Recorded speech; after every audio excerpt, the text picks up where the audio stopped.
Kutoka kaunti namba 14 tuelekee kaunti nambari 5 ambapo matumizi ya dawa za kulevya pamoja na tatizo la ukosefu wa fedha za karo hasa kwa wanafunzi wa shule ya upili na vyuo vikuu ni miongoni mwa changamoto kubwa zinazowakumba vijana katika kaunti ya Lamu. Wanafunzi wengi wanaotarajiwa kujiunga na shule za sekondari ya juu na vyuo vikuu katika kaunti hiyo wamesalia nyumbani kutokana na ukosefu wa karo.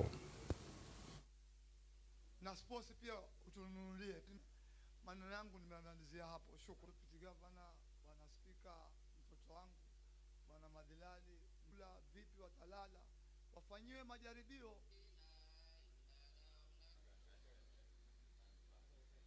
Na rais alinena kwamba skuli ni bure. Skuli si bure. Tumewapeka vijana waliregeshwa. Na sisi tumeshindwa kusomesha. Na asili tukashindwa kusomesha. Lamu hakuna kazi. Tusaidie nasi hawa vijana waende skuli. Tafadhali kwa hisani yako.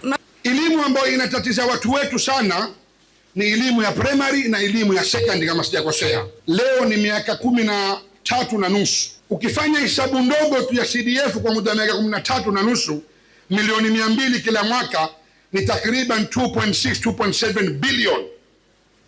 Tukaeni sisi wananchi wa Lamu, kisha tupigane tarubini hizi 2.6 billion za CDF.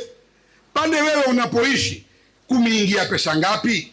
Ninaamini jambo kubwa na muhimu kwetu ni kukomesha mihadharati.